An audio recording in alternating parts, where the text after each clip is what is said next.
मार्केटमधल्या महागातल्या महाग मिठाईपेक्षाही जबरदस्त अशी हलवायापेक्षाही चांगली आणि तीही एकदम सोप्या पद्धतीने तयार होणारी ही मूग डाळ मिठाई आज मी इथे बनवते आहे आणि ती तुमच्यासोबत शेअर पण करते आहे। तर त्यासाठी मी काय केलं आहे, सर्वप्रथम अगोदर इथे 3 पाव दूध घेतलेला आहे, जे रिड्यूस होण्यासाठी इथे बाजूला ठेवून दिलेले आहे।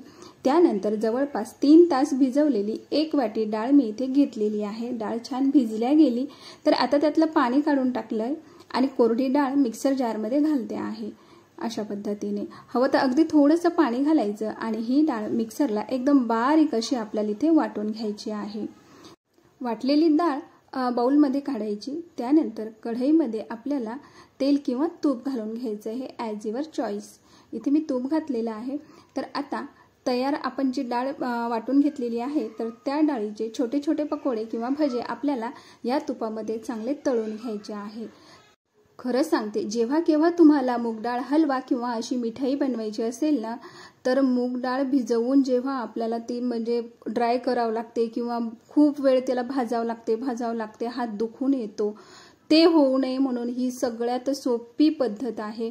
मी बऱ्याच वेळा ट्राय केले म्हणून मी तुम्हाला सांगते आणि म्हणूनच मी आज तुमच्यासोबत शेअर करते। कारण बऱ्याच जणींना असा प्रश्न पडतो की हे जेव्हा आपण मूग डाळ भिजवतो आणि पुन्हा तिला सुकवतो, ड्राय करतो, तुपामध्ये भाजतो, आपला हात पूर्ण दुखून जातो, घामही खूप निघून जातो।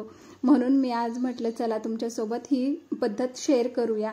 तुम्हाला जर ही पद्धत आवडली असेल ना तर एक लाईक करायला मुळीच विसरू नका।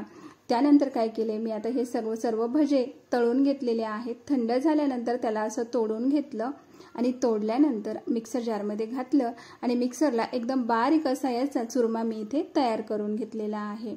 परफेक्ट असे तळले गेले ना तर चुरमा सुद्धा व्यवस्थित छान होतो। म्हणजे इन शॉर्ट हे आता बऱ्यापैकी अर्ध्याच्या वर कुक झालेलं आहे।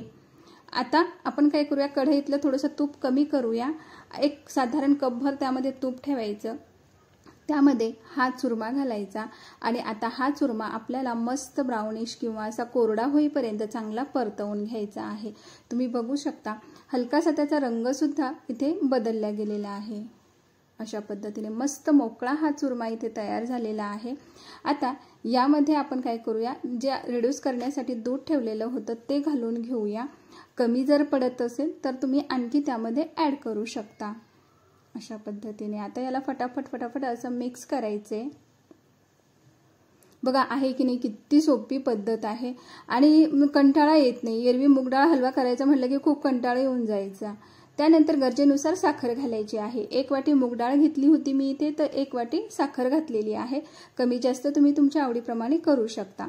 साखर चांगली वितळवून घ्यायची अशी मस्त।